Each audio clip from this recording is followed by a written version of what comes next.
ලෝකයේ දර්ශනීයම සංචාරක පාරාදීසයක් වන මාලදිවයිනෙන් පසුගියදා අතිශය ඛේදනීය පුවතක් වාර්තා වුණා. ඒ මුළු මහත් ලෝක කිමිදුම් ප්‍රජාවම කම්පා කරමින් මාලදිවයිනේ වාව් අතෝලු මුහුදු තීරයේදී ඉතාලි ජාතික විද්‍යාත්මක පර්යේෂණ කිමිදුම් කරුවන් 5 දෙනෙකු මුහුදේදී අතුරුදහන් වීමයි. දින ගණනාවක දැවැන්ත මෙහෙයුමකින් පස්සේ ඔවුන්ගේ සිරුරු සොයා ගැනීමට හැකි වුණත් ඒ පිටුපස තියෙන්නේ ඉතාමත් බියකරු කතාවක්. මේ පිරිස සාගර පර්යේෂණ ගවේෂණයක නිරත වෙමින් සිටියදී සාමාන්‍ය විනෝදාත්මක කිමිදුම් සීමාවන් සම්පූර්ණයෙන්ම අභිබවා ගොස් තියෙනවා.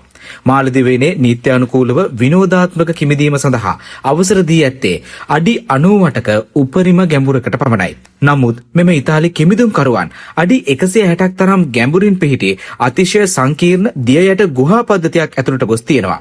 එහිදී සිදු වූ කිසියම් අනතුරකින් ඔවුන් සියලු දෙනාම එම ගුහාව තුල සිරවි ජීවිතක්ෂයට පත් වුණා.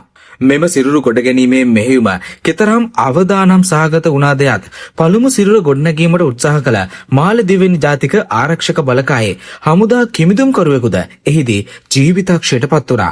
වේගයෙන් මතු පිටට පැමිණීම නිසා ඇතිවන ඩීකම්ප්‍රෙෂන් ඉල්නස් නැමැති දරුණු සෞඛ්‍ය තත්ත්වය නිසායි ඔහු මිය ගියේ.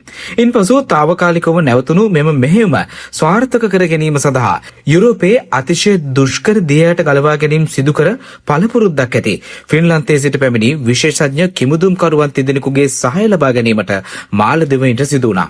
මිනි මෝරුන්ගෙන් පිරුණු ඉතාමත් පටු ආලෝකය නොමැති සහ ප්‍රබල දියවැල් සහිත මේ බිහිසුණු ගුහාවෙන් ඉතිරි සිරුරු 4ම ගොඩ ගැනීමට අවසානයේ ඔවුන් සමත් වුණා.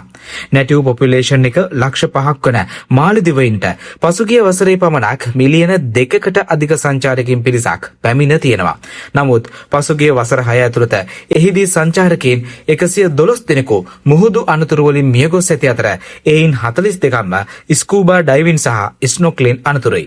මේ නිසාම මාලදිවයින තුල තනිවම කිමිදීම සම්පූර්ණයෙන්ම තහනම් කරලා තියෙන්නේ. තාක්ෂණික පුහුණුවක් සහ දැඩි ආරක්ෂක උපක්‍රම නොමැතිව මෙවැනි ගැඹුරු මුහුදේ ගුහා ගවේෂණය කිරීම කෙතරම් මාරක විය හැකිද යන්න මේ ඛේද වාචකය මුළු ලෝකයටම පෙන්වා දෙනවා.